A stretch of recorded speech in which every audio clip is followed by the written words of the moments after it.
Unless you have an uncanny knowledge of different kinds of saints throughout history, then you probably don't know the story of Saint William of Norwich. William of Norwich received his sainthood at age 12, and it was rewarded to him posthumously as he was murdered at the age of 12 on the weekend of Easter Sunday. The people of Norwich believed that William was murdered by the local Jewish community, and they had no proof or evidence of this, but they still accused the Jewish people that they sacrificed William for a blood libel ritual.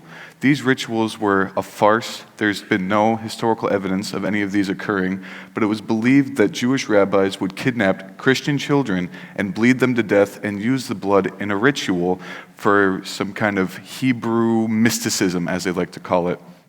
These rumors spread around Norwich and eventually spread through England. Many people start connecting these unsolved child murder deaths to Jewish communities, and there was no proof of this. And eventually, this fear and this anxiety of the English people caught wind of King Edward I.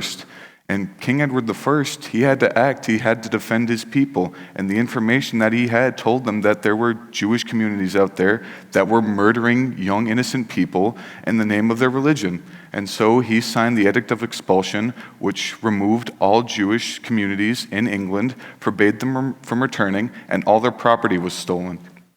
He made this claim on something that was false.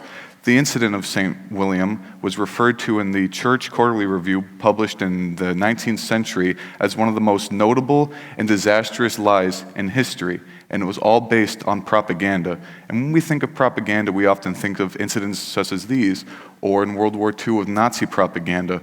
But propaganda is far more simple than you think. Propaganda is just biased media, and it's a problem we face today in our own media as well. Take, for example, the candidate for the French election, Marine Le Pen. She has been described as a right-wing nationalist, and whether you agree with her politics or not is not important.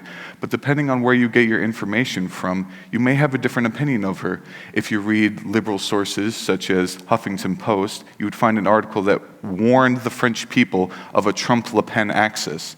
And axis is a very subjective word nowadays, as it connotates the Axis powers of World War II, which was the Nazis, the Italians, and the Japanese, where if you read a Republican source such as The Blaze, it refers to Le Pen, that Le Pen is mightier than Clinton's sword, which, although it is a good pun, is very biased. And the problem with this is it's subjective media and not objective. The people who are reading this information will take their subjective information as a truth, and they'll base their opinions and their beliefs on this.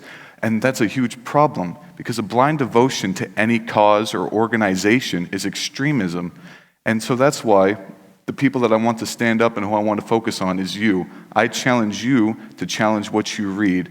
For a blind devotion to anything is extremism, and extremism divides, not unites. And we can't stand divided. Thank you.